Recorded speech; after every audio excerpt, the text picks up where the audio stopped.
mummy's with the maggots now. Death has come to your little town, Sheriff. Well, hi there.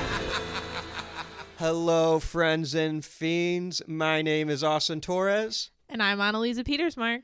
And this is Would You Die? The show where I never really wanted to be your mother.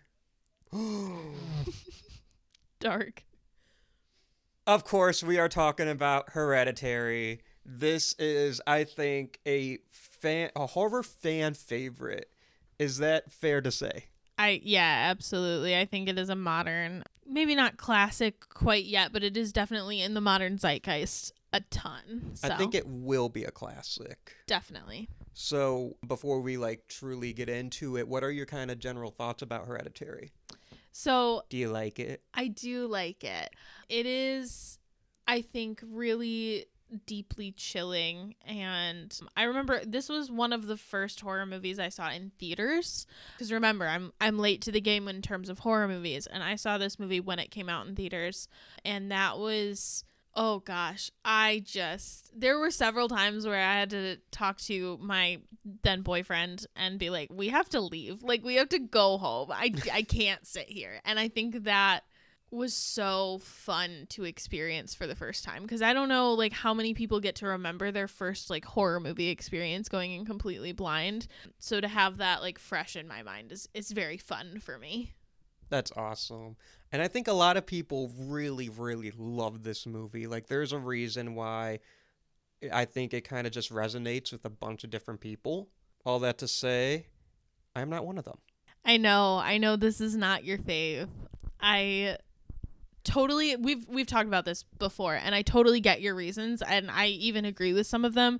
I think for me, it's always going to have kind of a special place in my heart because it was my first movie-going experience. Mm-hmm. And, I think it's a good movie. I had a very strong opinion towards it when I first saw it, 2018.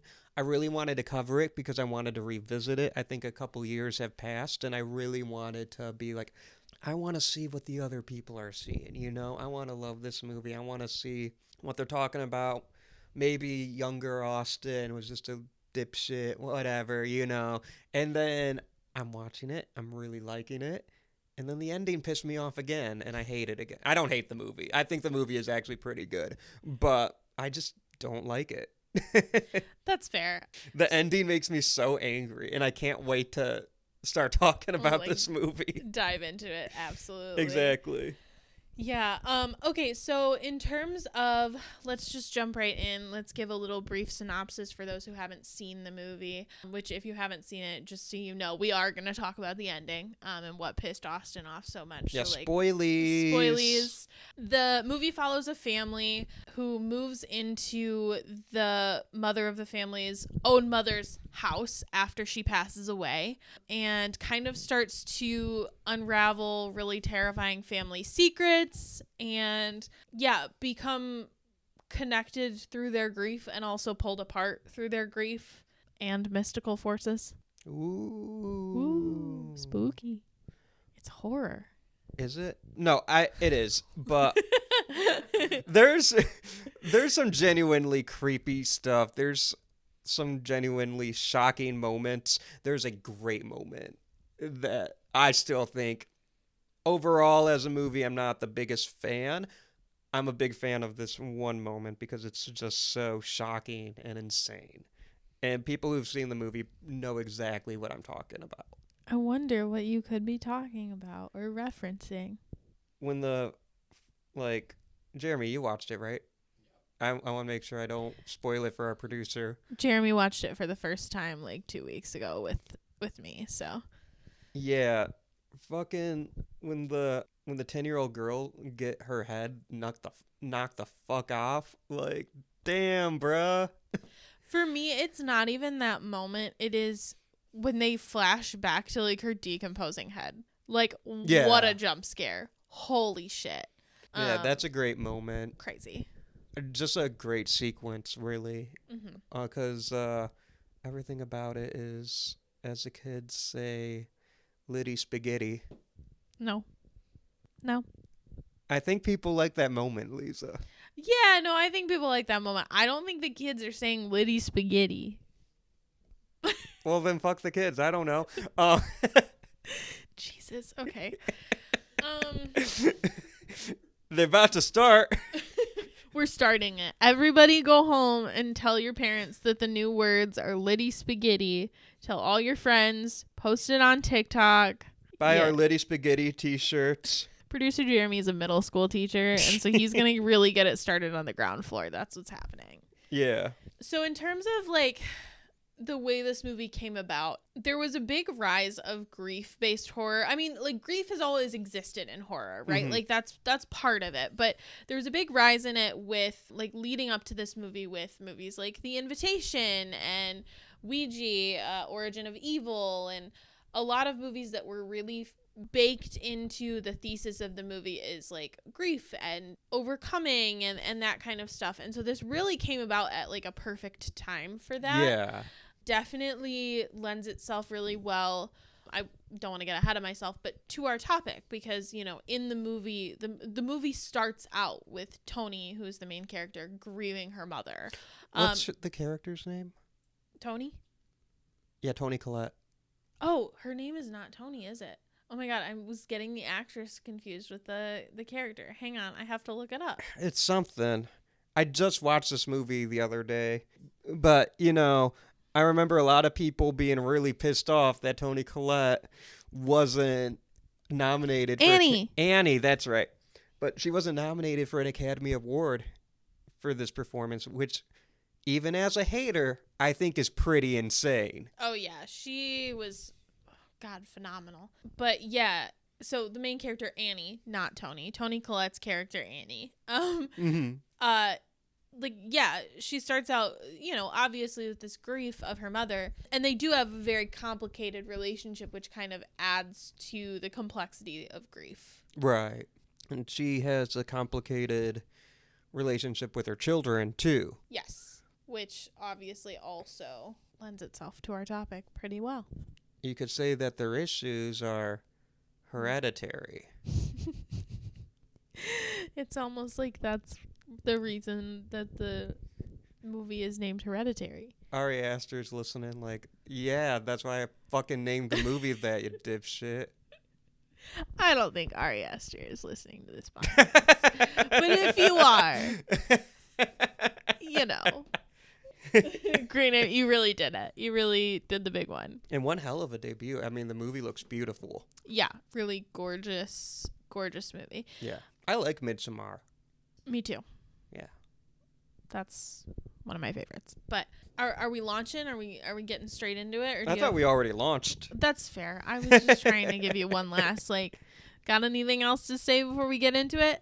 No, let's really get into it. Yeah, I think Hereditary is an interesting film because it came out June, I think, of 2018. Yes. I think it's a film that kind of started A24's, like, A24 was established at this Yes. point. They have already won an Oscar for Moonlight, Lady Bird had come out.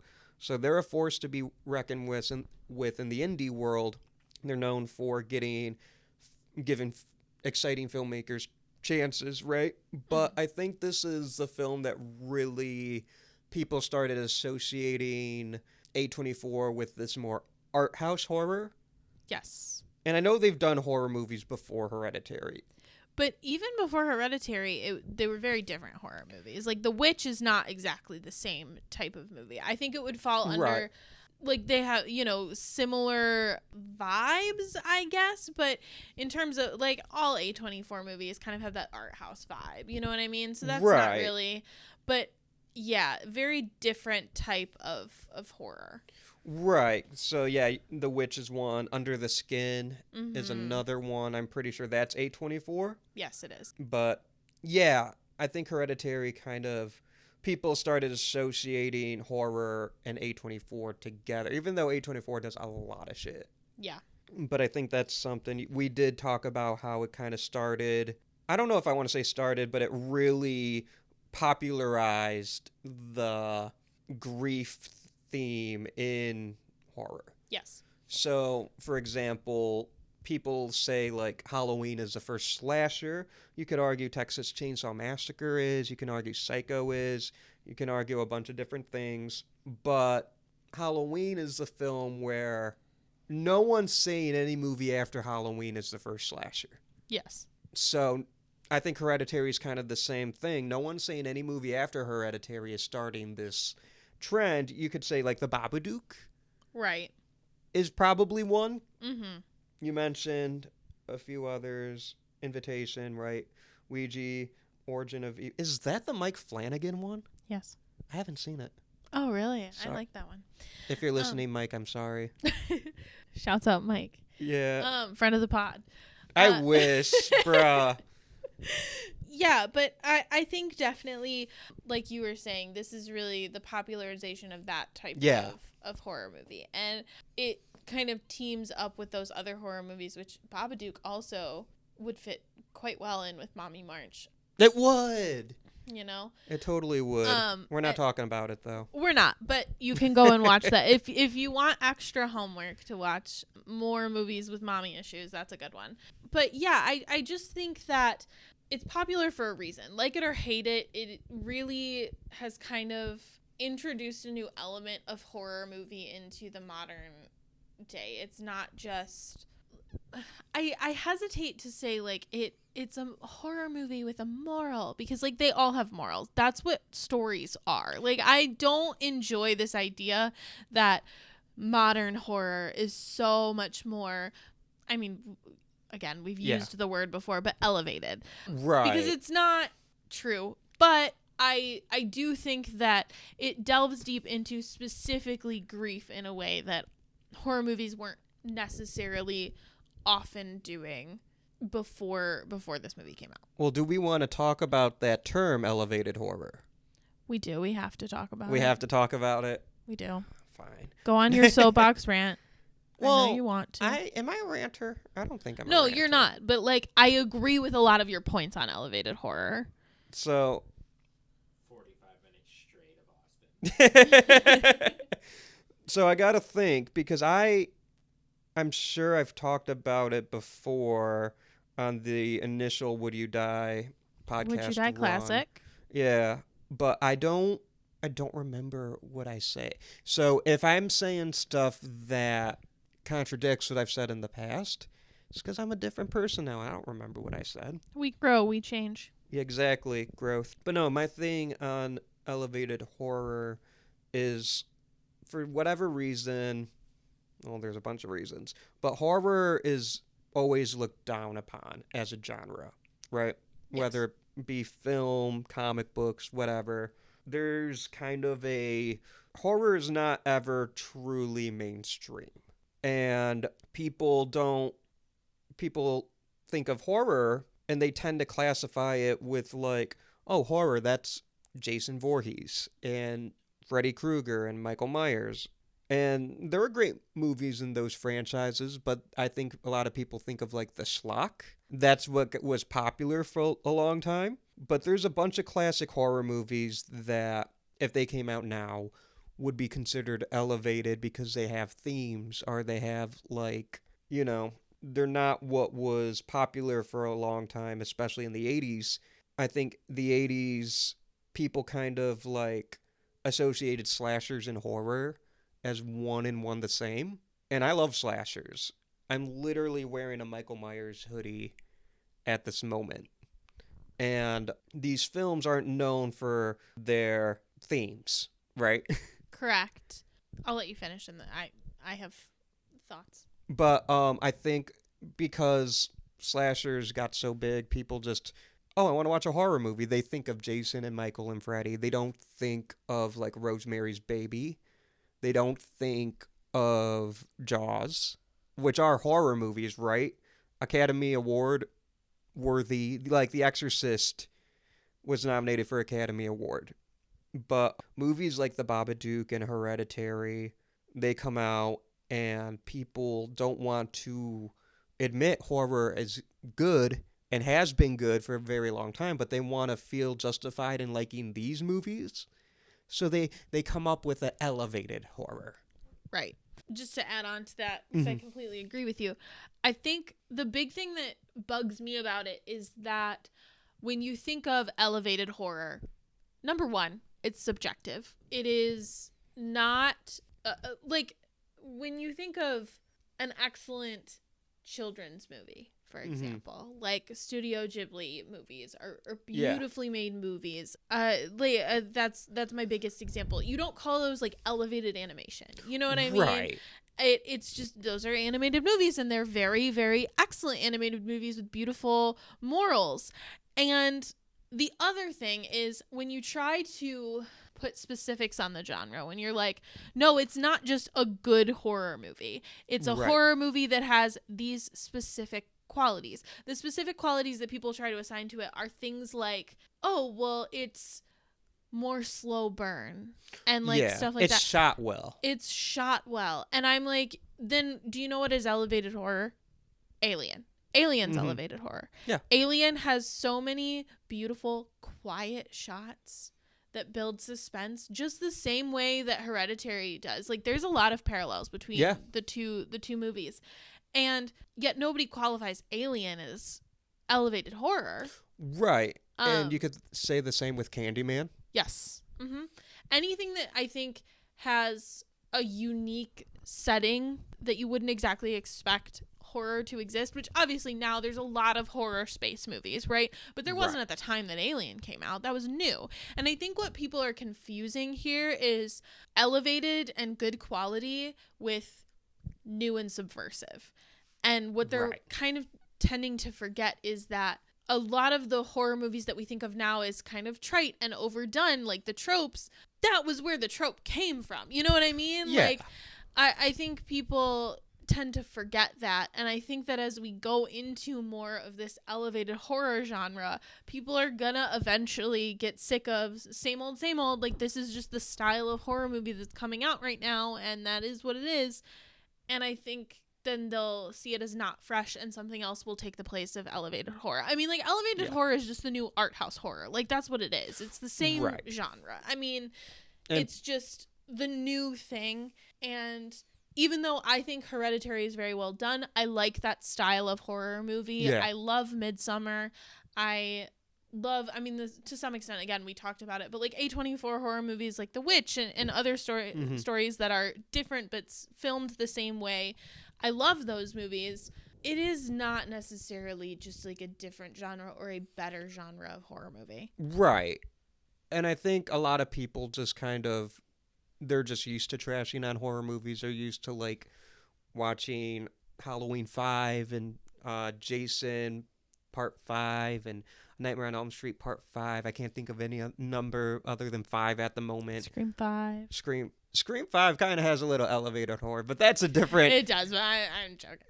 A different conversation. But anyways, you know, a lot of people, especially in the critic spheres, I think, they're used... First off, I think a lot of movie critics don't like horror to begin with.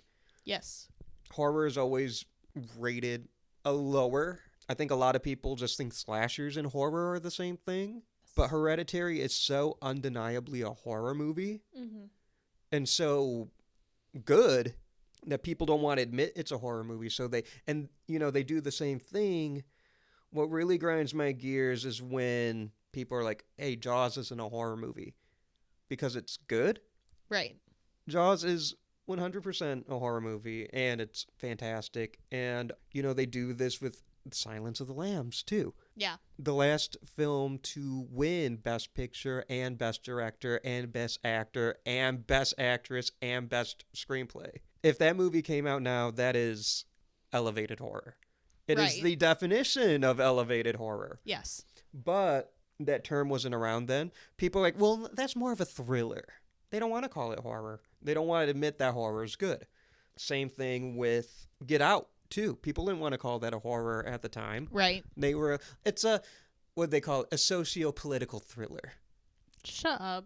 Bruh, it's a horror movie. It's a horror movie. And it also has, like, socio-political themes. Because guess what? Horror movies have themes. Like, that's my big thing. And horror is political. Yeah. I was always like always, the reason that we talk about historical context when we talk about these Yes. horror movies, the reason that is like literally part of our show notes is because more often than not, there's going to be a reason that a specific genre or specific title comes up in time. Right. And I was talking with a friend of mine, and she was mentioning that I don't want to call anybody out, but she was mentioning that she knows some people who don't see the value in fiction in general. Mm-hmm. And as an English teacher, I was like, oh, that hits me right where it hurts. But I think this is specifically prevalent in horror. Even people who do see the value in fiction Yes. tend to dismiss horror stories, whether it's books or movies or whatever, as just like, oh, that's something creepy that you read for fun or that you watch for fun or that you see around Halloween. It's not anything that can be important. Right. And I hate that because it's art. Like horror movies are art. Right. Even if it's schlocky. Yes. Even if it's like quote unquote like not well shot. We have a movie coming up in a couple weeks that we're going to be talking about. I did not like it. I'm just going to put it out there. We'll talk more about it when it happens. But it's still art and it's still meaningful to somebody. You know what I mean? And that doesn't mean that it's like a bad movie that is just terrible. You're really going to piss off fans of The Rescuers Down Under. I really am, and I'm sorry. No, just kidding. I love The Rescuers Down Under. Never That was say the that first. again. That was the first film I could think of. Like, what is the most random movie I could say at this moment? What is the one movie I can say where people click Hereditary? You know, right? Right. They're not going to expect us to bring up Rescuers Down Yeah. Under. That is a great movie. Sorry, is. continue. But like the point is that even that movie has a theme, has a thesis to it, has a reason that it exists, has Right. inspiration behind it. I mean, that movie, you want to talk about a movie that's political, that movie is political. And we'll get into like the historical context of why that movie came out when it did as well. But just very interesting when people want to justify their like for something. Like, you can just like something because it's good. You don't have to like something because it is elevated or important.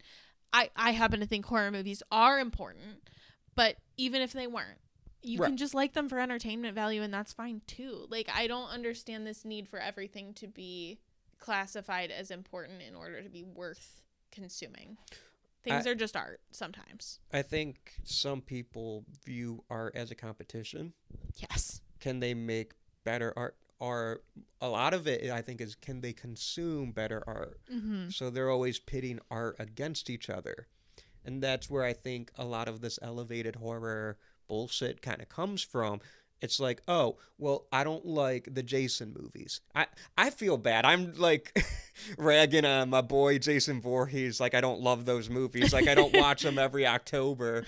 And I'm like, I don't rep my Jason Voorhees socks every Friday the 13th. But like, they're not the best movies. No, I mean, love them though. well, this is like an ongoing discussion on specifically like book talk. Mm-hmm.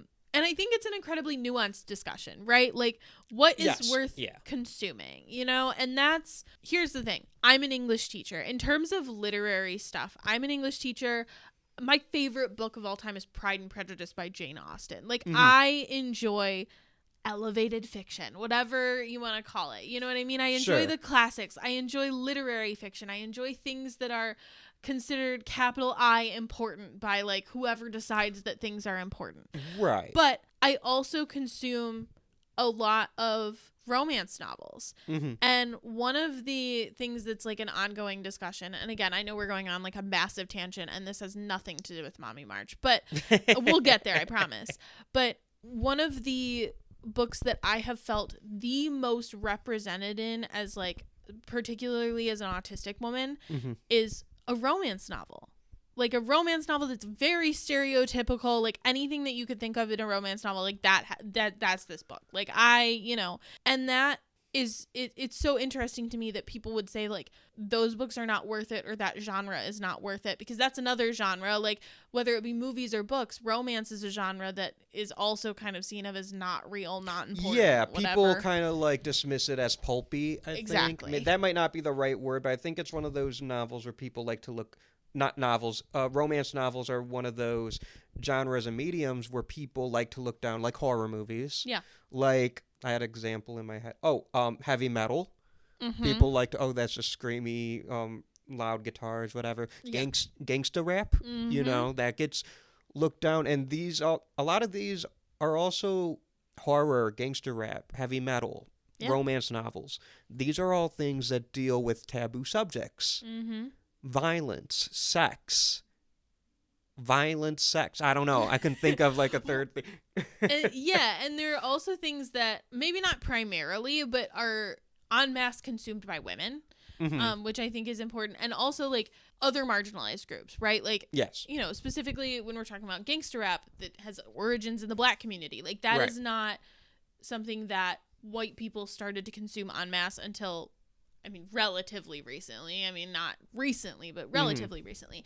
And so, like, that's the kind of stuff that we're talking about where when we say that, like, horror is always political, and when we say that, like, consuming fiction and literature and different genres of music, everything is political. Everything comes down to that. Like, that's what we're talking about, is this idea that these genres are looked down upon, and you can almost always tell why.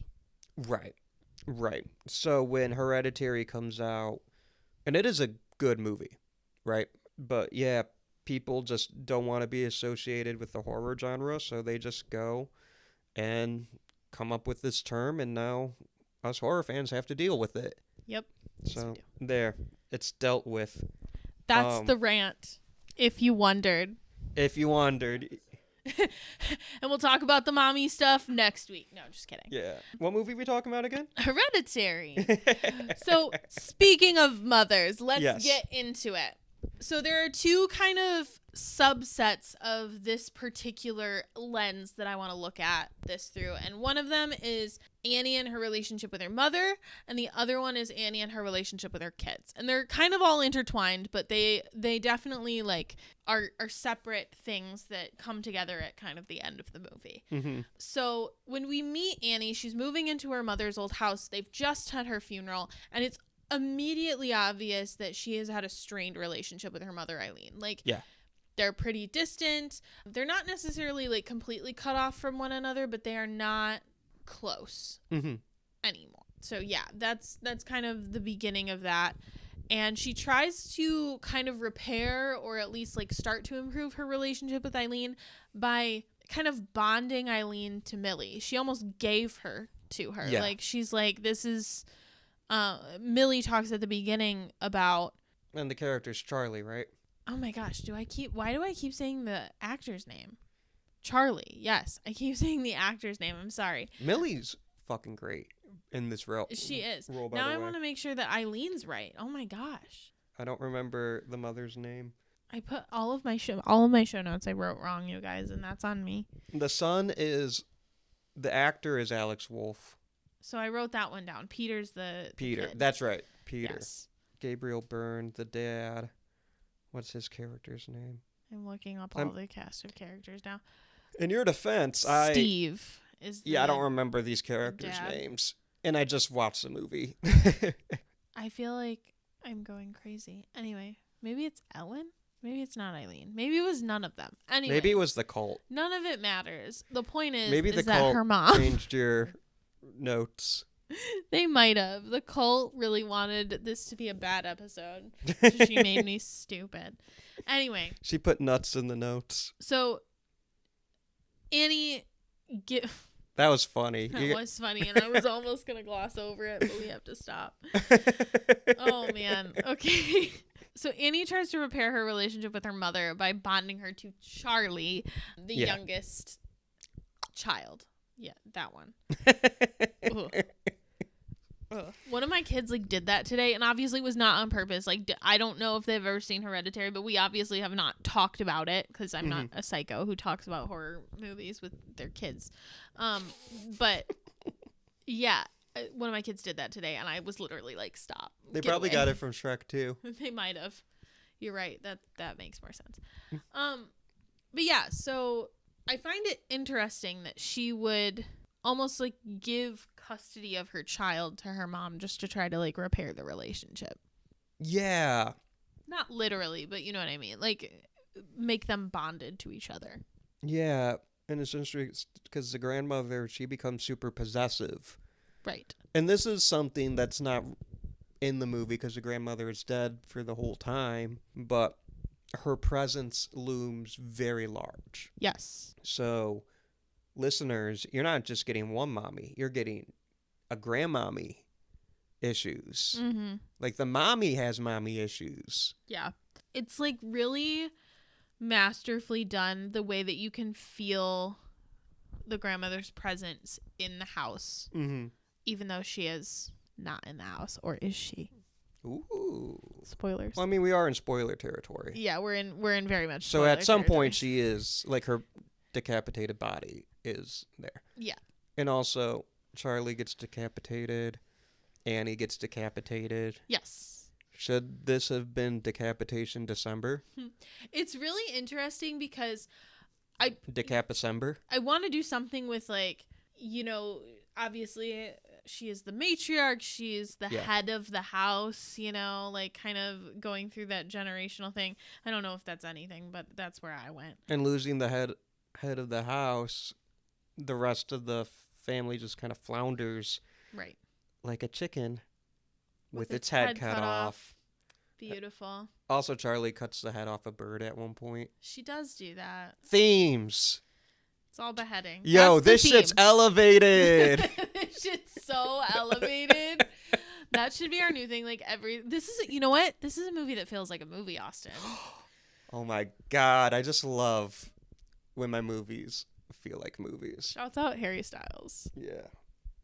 Anyway.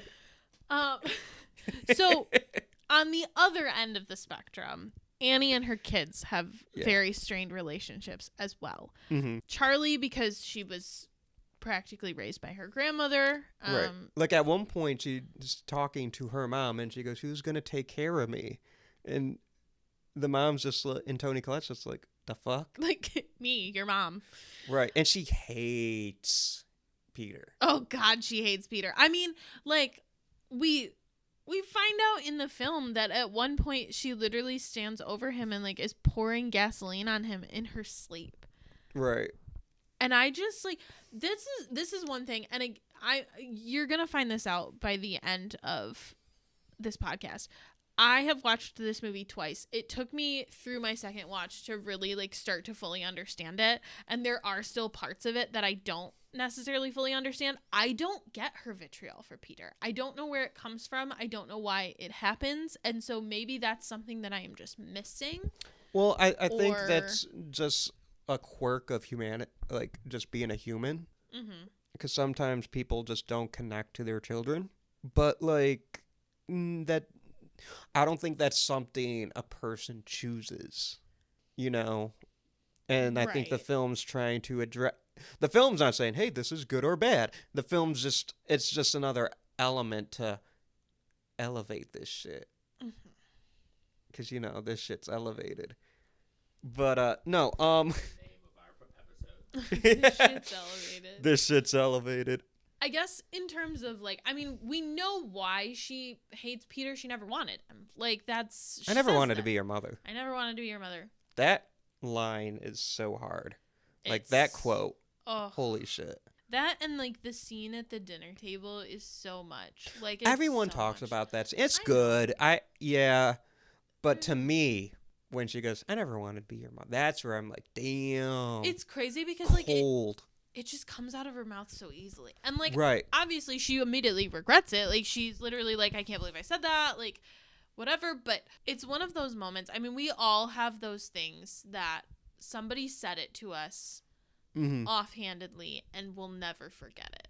And even if they apologized, even if they didn't mean it, it's something that's going to stick with us for the rest of our lives. And that's that moment. That's that canon event. I mean, Well, the good thing for Peter is you don't have to think about it for too long. that's true. He dies. Yeah. Spoilies. Sorry. But I do think it's interesting that in the dinner scene, she's like, "I am your mother." And she's making this great Oscar-worthy face as she's doing it.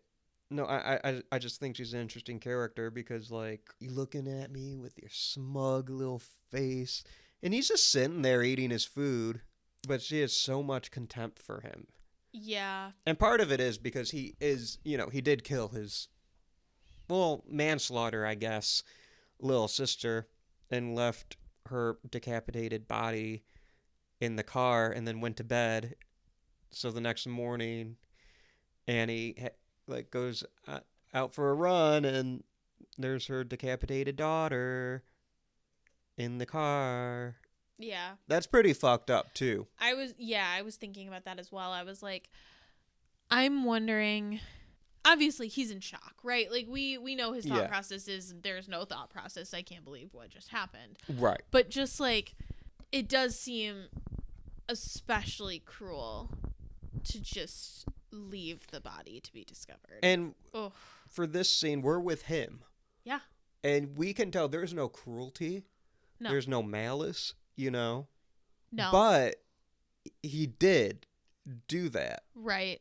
So it's a tragedy, but people always want to place blame when sometimes, like, shit happens. Sometimes there really is no blame, and especially when you're dealing with children. I mean, he is... And he could have handled it better, but he's a child. He's a child. He was high. Right. And he was also, like, to go from the adrenaline of, like, oh my God, my little sister is dying. I'm trying to get her to the hospital. I'm running. Right. Like, I'm, whatever. And then just the abrupt way it ends. Like, right. Your body's in shock. I mean, your body was probably already going into shock from just, like, trying to get her to the emergency room as fast as possible. And then I think people forget about that part. I think it wasn't just like he was going on a joyride. He was driving quickly to save her life. Right. And then he ended up killing her, kind of. I mean, like, he didn't do it. It was not his fault, but the most fucked up thing he does is during the dinner scene where it's like, well, she wouldn't have been there if you didn't force me to it's like, okay, don't say that. But again, I mean, like, that's coming off the heels of her kind True. of She yelling at him. She egged it on. Yeah. It's just one little tragedy after another, after the big one, after a big one. Yeah. It's a heavy movie. Yeah. Hereditary, more like heavy V. Yep. Nailed it. I did it. That shit's elevated. Shit's elevated. One thing that I did want to talk about was something that actually producer Jeremy pointed out when we watched the movie, which I did not think about, is after she gets possessed and he's in the attic with the body of his grandmother, and she is banging on the door with her head repeatedly, which is so disturbing. He is, like, drooling and saying, like, mommy, it's okay, like, mommy, like, very much like a child having a tantrum. I mean, like, he looks like a baby. I mean, It really kind of just brings it back to, like, he is a child. Like, we see teenagers in media, and especially because of the fact that a lot of times teenagers are played by adults, and we don't really think of them as teenagers. Like, a lot of times we see them and we're like, yeah, but they're, like, drinking and smoking and blah, blah, blah, and all these things. And in that moment, you really see him as this, like, helpless child who just wants his mother to fix everything. Right. And, like, wants to make it okay. And I just thought that was really impactful. It was not something I was directly, like, making the parallels to until it was pointed out to me. But that was interesting. So I had a really funny Letterboxd review for this, and no one liked it. Please tell me about it. Okay. So my Letterboxd review was, so this is how the Naked Brothers band broke up. And it had, like, I think 1 like. I'm still mad about it, guys. I'm sorry. Sorry, you had that really great point, and all I could think of was, now let me complain about my lack of notoriety on social media. But in my defense, Lisa just liked it just now. We're cool, guys. Like in my defense, I'm funny. You are very funny. I'm kidding, but we should do this every time. We should just talk about what our Letterboxd review says. What is yours? I'm pulling it up right now. Okay. Let me see.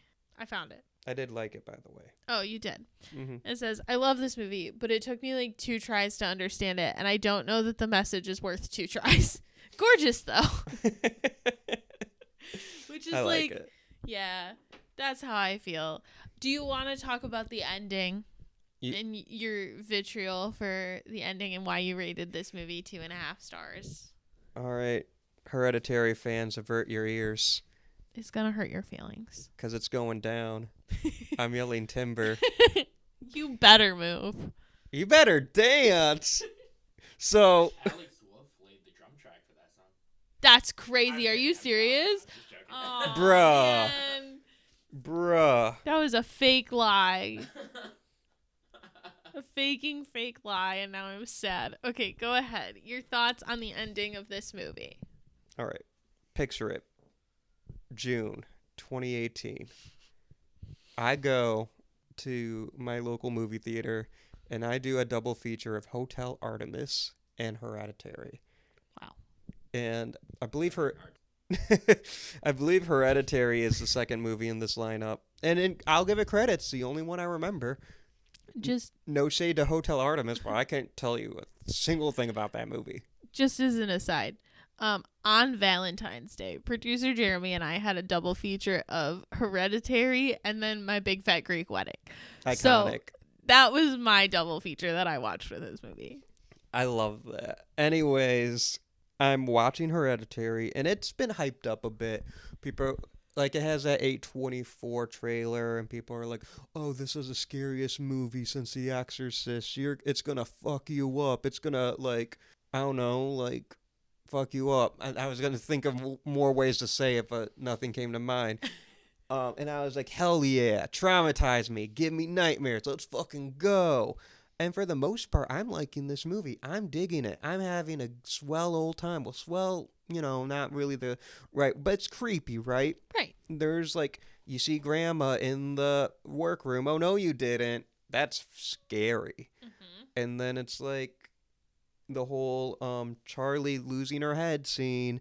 It's like, whoa, I wasn't expecting that. Everyone in the movie theater like gasped there when she goes, I never wanted to be your mother. People are like, oh, it was awesome, right? Not the fact that she didn't want to be his mother. Watching this reaction. movie, the audience reaction, you can feel it. It's like, it's a great movie to watch in the audience. And then the third act is happening, and the supernatural stuff is supernaturally, and it's going down. It's getting crazy up in here, and it's cool. It's fine, I like supernatural movies going crazy, and she beheads herself with a piano wire. That's cool. I haven't seen that before. And this movie, I'm watching this movie, and you see the spirit thingy, whatever, go into Peter. Peter rising up. Peter going, and he's different. And he goes, which is established this whole film, that is a sign of Charlie. And the film already explained they're trying to put Charlie into Peter's body. Yeah. The film does a good job of telling you that. So Charlie in Peter's body goes up, and he sees like his decapitated mom fly into the treehouse. And that's pretty cool. That's unsettling. I like that visual. And he goes up, and it's awesome. The score's rocking. There's naked people, and it's unsettling. And then like his dead their dead grandma, because it's Charlie and Peter's body. So I'm just gonna use they them for a second, because I don't know. So how to correctly identify Paimon and Charlie and Peter, yeah. Yeah, exactly. Yeah, that's yeah. So anyways, they go up to the tree house, and they see their dead mom and dead grandma decapitated and kneeling, and there's an entire cult there, and they see, and then this is trippy. Charlie in Peter's body sees her own as Charlie's head with like a crown on this like figure, and the movie could have ended, and it would have been awesome, and I would have loved it. Mm-hmm. And then, what's her name? Carol Ann? Yeah. Is that her name? Joan, I think? Yeah, Joan. Carol Ann. Anyways, fuck that bitch. She, Some white lady. yeah, she is all like, Jesus explains everything that had just happened. And I'm like, I know. I watched the fucking movie. You did a great job of explaining it. Now you're setting me down for 3 extra minutes. I don't need to be here. And it pissed me the fuck off.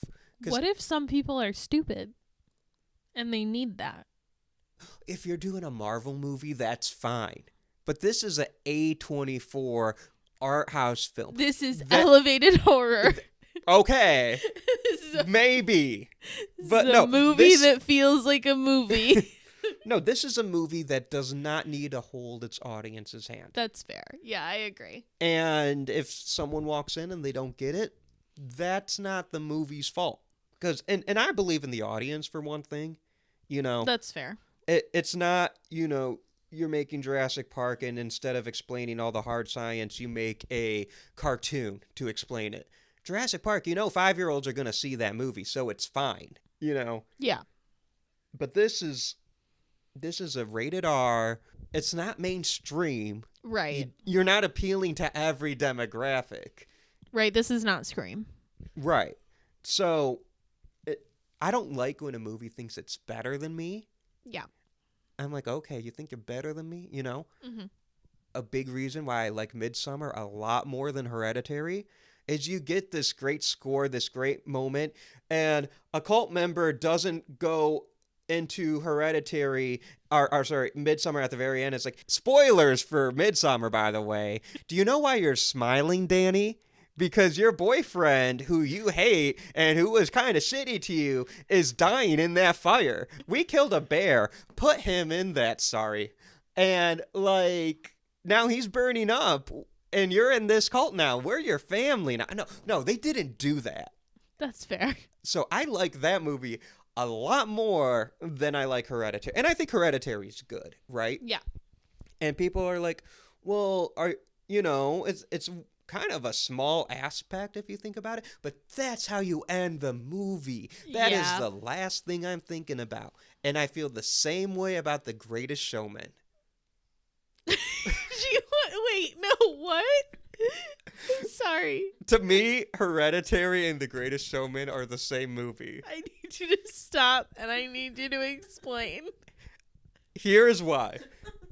Because they're not the same movie, but to me, the way I feel about them is exactly the same because they are movies I very much enjoy. I hope this ends with just another, and that is why this reminds me of another movie. Yeah. Well, you could say The Greatest Showman is an elevated musical, right? Oh my god, just talk about what you're gonna say. I'm so confused on what you mean. Do you mean the elephant in the snow? Because I was also upset about that. Explain to us. Lisa knows me too well. Showman thing. Lisa knows me way too well. Yeah? Because the movie is ending, and I enjoyed it. It's a great songs, great dancing. Hugh Jackman. I like that movie. Yep. Hereditary. And then he rides up. He just pulls up to town on a fucking elephant to go see his daughter's recital. Just leaves it. Where are they? New York? It's snowing. It's snowing. It is snowing. I'm just going to assume New York. He just leaves a fucking elephant. Well, they had to remind us that, like, in real life, he was really, really abusive to animals and people, so that... Yeah, but that's the last... That is the last fucking thing in that movie. Same thing with Hereditary. That's fair. So, to me, that's why they're the same. It's like, I really enjoy the movie until the very end. Now, it's like... So, my band director used to have this thing. He didn't say it like this. He would say poop, but I'm going to say how he really wanted to say it. He used to have this thing where it's like, hey, you can have this amazing hamburger, but if there's a little bit of shit in there, it's a shitty hamburger. And that would be like if we missed releases, right? Yeah. This beautiful core, but if someone held over, then... Yeah, right? That's what people remember. Exactly. So it's like, yeah, Hereditary, that's a great fucking hamburger. You got some bacon on there, some pepper jack cheese. I'm up in heaven. I'm loving it. But on that last tiny bite, at the very end of my succulent meal, there's a tiny bit of shit in there. And that's what I'm going to fucking remember. The elephant. But gonna call that riding the elephant. Riding the elephant? Okay. That's 'Cause awesome. that is what that is what I will forever think of. Just at the very end of this great movie I very much enjoyed, he just leaves an elephant in winter in some probably New York City. You can't park an elephant. That's illegal. What happened to that elephant? And I know it didn't happen in real life, but that doesn't make me not any less Oh yeah. upset about it. Poor elephant. Poor elephant. No, And, yeah, I'm with you on that. I definitely understand that vitriol, and I agree with you that like if that's especially, it's not even just like, oh, there's a little bit of shit in the middle of the hamburger. I mean, that's bad enough, but like your last it's the bite, last taste. it's the last taste you get. Yeah, that's particularly egregious. So I'm thinking about it, you know, Mhm. and that is my 2 cents on Hereditary. All right. So let's talk about superlatives. Let's do some of these superlatives. Now that we've shit all over Hereditary. No, I'm just kidding. No. We're doing it a favor because we did not do that part at the very end of the episode. That's true. Ending on a positive note. Not Exactly. ending with shit. I spent the last 15 minutes trying to think of a Magic Tree House joke. Because of the 2 siblings in the tree house. Oh, you're so right. And one of them's name is Annie. It's Jack and Annie. I will Magic Tree House is where Ari Aster got this from. I will Anyway. give Ari Aster this. One, because I do think he's a exciting voice, even if I don't like every picture he does. I think he's very good at what he does. I think he's very exciting, you know. And I don't need to like every single movie every director makes. And I still think he's a great director. I do. But I want to give him credit because, like, he didn't do that in Midsummer, the follow-up film. Mm-hmm. Hey, you learned. Yeah. He read my mind. So, Yes. superlatives. All right, our first one. Who would you save? I would save Peter. And when I say I would save Peter, I don't mean just at the end of the movie. I mean at some point, I would take Peter and I would put him in a loving family who actually wanted him. His dad allowed him to just be like uncared for by his mother for his entire life. I don't think he's a very good dad. He's at the very least not very observant. Yeah, I think he had a kind heart, That's fine. but he was aloof. He couldn't see what was right in front of them. You can have a kind heart and also be really bad at being a parent. That's fine. Yeah. I wouldn't save any of them because the ending pissed me off. They can all die for that. But Peter didn't explain it. But he was being explained to, and that's bad enough. Oh my god. He's like, let me get this straight. Well, he could have saved the movie, and thus I would have saved him. What if it freeze framed and it was like, I bet you're wondering how I got here. Let me tell you all about my day. So, I wouldn't save anyone. All right. Favorite scare? My favorite scare. We kind of already talked about it, I assume. Yeah. I do love that decapitation scene. One, because I like decapitation scenes. They're Yep. pretty gnarly. I do want to shout out another moment I really, really like. And I like when Annie's possessed. And she's in the one room. And you can barely see her, but she's hiding in the corner. Oh, yeah. That's great. Like I shit on the movie a bit because I don't like how it ended, but Ari Aster can fucking direct. True. That was a great moment. So I wanted to give a shout out to that. What is your favorite scare? My favorite scare, I don't know that this qualifies as a scare, but it is just like a chilling moment. Mm-hmm. So Annie paints miniature like scenes and landscapes and everything. And she the dad walks in once and it flashes really immediately to what she's working on, and she's working on a miniature of the accident. And I don't know, that to me just like sent chills down my spine, because I was like, the implication that she is working for hours and hours on like the mutilation of her daughter's body is so just to me. Right, because she can't get it out of her head. Right. And I just like, and she's very calm about it. He's like, Jesus, what are you doing? And she's like, I'm like processing. Like, this is part of it. And it's just like, it's so gruesome. And like, that's, I mean, grief is gruesome. Like, grief is not clean. It is messy, but it's just, yeah, it's a very chilling scene. For sure, yeah. I think that's a good pick. All right. Who is your Tony Todd Award winner for movie MVP? So my movie MVP is Colin Stetson, who is the composer of Hereditary. I think he's a great composer. He did Red Dead Redemption 2 and also The Menu. So he's done a lot of really fun scores outside of just Hereditary, but I think he just does such a great job of building tension. And not only that, but I also want to shout out the like music coordinator, like whoever did that, because they really know exactly when to let music stand versus like complete silence. I think silence can be a really powerful thing in horror movies. And so, yeah, just the way that the music was put together and the way it was composed, beautiful job. So, I think, so that process, it's called spotting. Thank you. And that's a collaboration between director and composer. Right. So Ari Aster deserves a little bit of credit there too. Fine.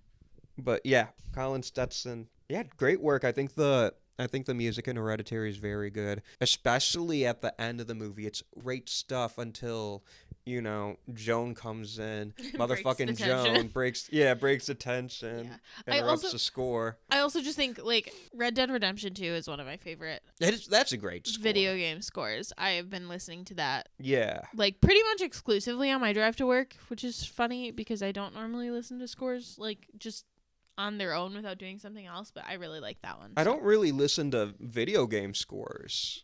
That one's a standout for me. Yeah, and I do love video games. Like I'm thinking of like the countless Pokemon, Halo. It's big for me. But yeah, Red Dead Redemption too. So, Colin Stetson, you the man. Yes. All right, who is your Tony Todd MVP? I got to give it to Millie Shapiro. Fair. Playing Charlie. She kind of like the grandmother. Her presence looms large, even when she's on screen, when she's not on screen, when she's alive, when she's dead. She just has this presence to her. I don't think the movie works nearly as well without her. I agree. She is very good at playing unsettling, which is interesting because, like, if you see her interviews, if you see her as a person, like, she's so normal. It's and almost she seems disconcerting. She's an actor. Well, yes, of course, but like she's a very good one, is my right? point. No, I know. And at that age, you know, because she's like a very good young actress, right? And she's in this show right now called Hysteria, and she's funny in it. It's on Peacock. Nice. But yeah, no, I think she's great. I think she puts the movie on her back a little bit. Yeah. No, I don't think that, because Toni Collette is incredible. Agree. Alex, yes, yes. And, you know, Gabriel Byrne doesn't get his flowers, but to play that aloof.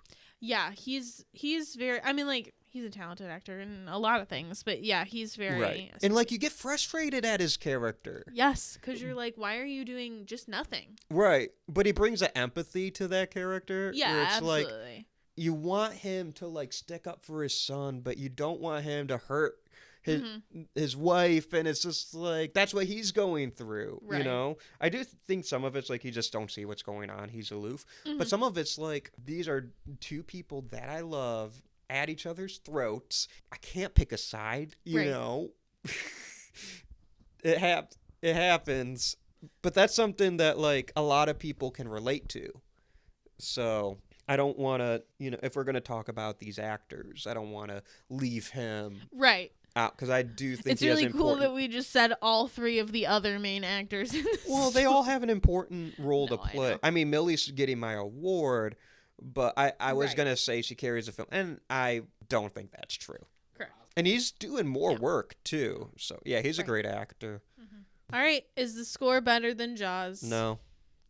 I agree. It is a good score, though. Yeah, like, I mean, like I said, my movie MVP is Colin Stetson. He's the composer. He's excellent. But it's not more iconic. And I do think a lot of scores at post-Hereditary have stolen from Hereditary. Yeah. I think it's been very inspirational, especially to like younger filmmakers. In a similar way that And John younger Williams composers. steals from Gustav Holst. Yeah, they No, steal No. from Hereditary.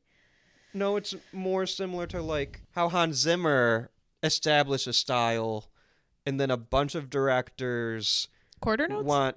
Sorry. Sure. But a lot of directors, like, they hear Dream is collapsing, our time Yeah, from yeah. Inception, and they put that as a temp score. So, like, post Inception, you get a bunch of scores sounding like Inception. Yeah, I mean, like, that's something that I've always found fascinating. Not just, Yeah. I mean, like, that's why when you study classical music, you study the different Right. genres. I mean, there is the classical period, there's the Baroque period, the Romantic Right. period. So when George Lucas is putting a bunch of Holst and Stravinsky, it stands to reason Star Wars is going to sound a little bit like those. Right, of course. Because if you yes. don't give the director what he wants, you get fired. Right. Doesn't But, explain yeah. Indiana Jones, but it's fine. No. But But in all seriousness, I mean, like, after...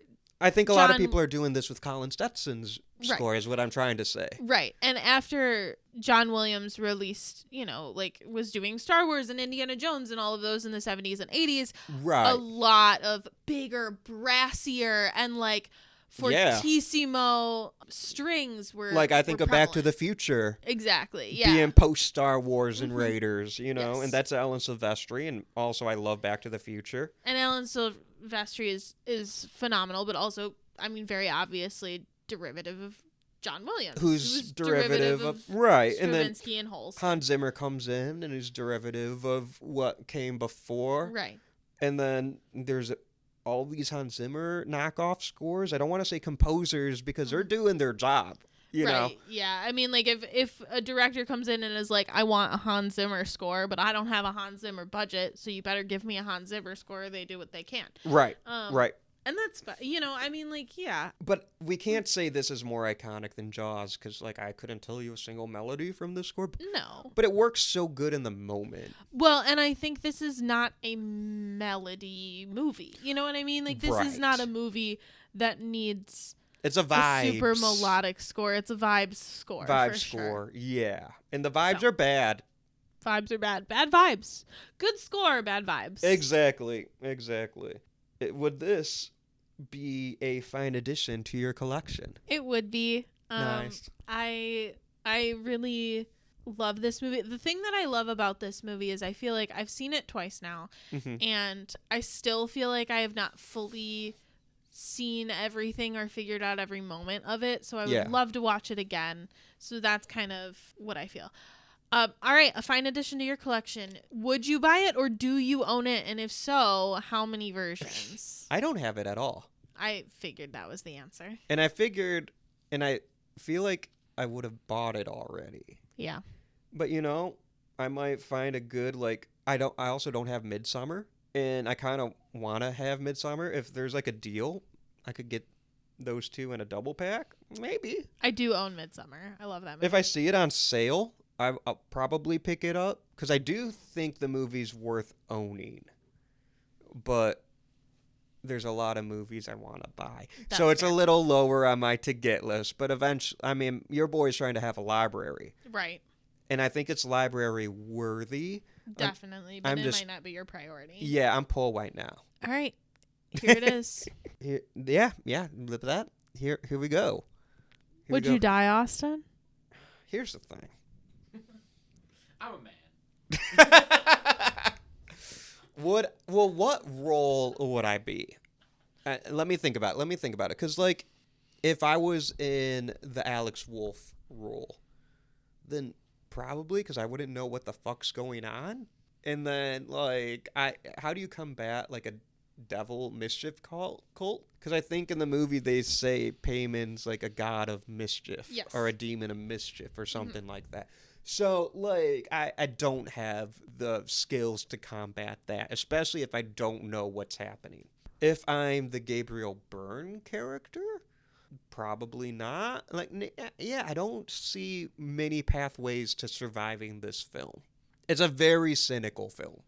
True. So, There's no escape. yeah. And it's just hey, you can't escape your family trauma. Oof. and that shit's elevated. I'm gonna try though. So how about you? Would you die? Absolutely. I had no idea what was going on until my second watch through. And therefore, the cult would for sure get me before I figured out what was going on. I needed Joan to explain everything to me. And she would not do that. What? I think I'd be one of the Yankee people at the end. You're going to be in the cult? I live if I'm in the cult, don't I? If I'm in the cult, I would live too. That's fair, I guess. But where do you sign what's your up? Quality of life? If you're dedicated to Paimon. You know what Payment or sucks? whatever. We have to talk about this for a second. I'm sorry, I'm prolonging this episode, but we have to talk about this for a second. Why didn't they just let them in the family? Like, why'd they have to kill everybody? Other than thematic reasonings. I mean, thematic reasonings. It's a movie. No, I don't know. I mean, like, is it because Charlie was, like, already possessed by Paimon? So in order for Peter to get Paimon, she had to die. But then that doesn't really make sense because, like, Peter was dead when he got Paimon, right? No, Right. He was alive. Or was he dead? I don't know. He fell from a 2-story window. It could be either. Well, I think Paimon, I don't think he ever, like, died. Because Paimon wouldn't. Right. But, like, his soul was broken to the point where Paimon could just go, boop, I'm here now. I'm here now. Yeah, that's fair. Let me in. But, yeah, why did Gabriel Byrne have to die? And why'd they have He to was do in Toni the Collette way. so dirty? Because if Gabriel Byrne left, he would be like, hello, I'm fighting for custody of my children. Yeah. That was messy, so they killed him. And they couldn't let Annie... He did burn. And Gabriel burned. But they couldn't let, like, Annie keep her head. Yeah. I mean, yes, thematically relevant. I get it. Great for movie watch. I'm just saying, I'm not trying to be nitpicky. I don't have an issue with that. I think it makes for a better movie. I'm just saying, if we were in this scenario, that sucks. Yeah, you're right, Jeremy. I'd rather be in the cult. Annie, are you okay? Are you okay, Annie? She's not. She's super dead. Beheaded dead. Bedeaded. I'm sorry. All right, so that is our episode on Hereditary. Thank you guys for listening. Let us know what you think, how we're doing. If you like Mommy March, if you want Daddy December. Yeah. Let us know what you guys think, and we'll do our best. I am Austin Torres. You can follow me at Austin M. Torres on all the social stuff. And I'm Anneliese Petersmark. You can follow me at Whimsawillow. That's WHIMSIWILLOW at everywhere. Twitter, Blue Sky, Instagram, Letterboxd. And you can follow everything Would You Die at Would You Die Show on all the Would You Die social medias. You can subscribe to our Patreon where we have bonus episodes and more stuff coming up. I just got to make some of that stuff. We have recorded a bonus episode. It's real, promise. There's YouTube, so we got stuff on YouTube. Yeah, follow us everywhere. Next week, we are covering Evil Dead Rise. Mothers. Mommy's with the maggots now. Ugh. So, have a great week. Try not to die.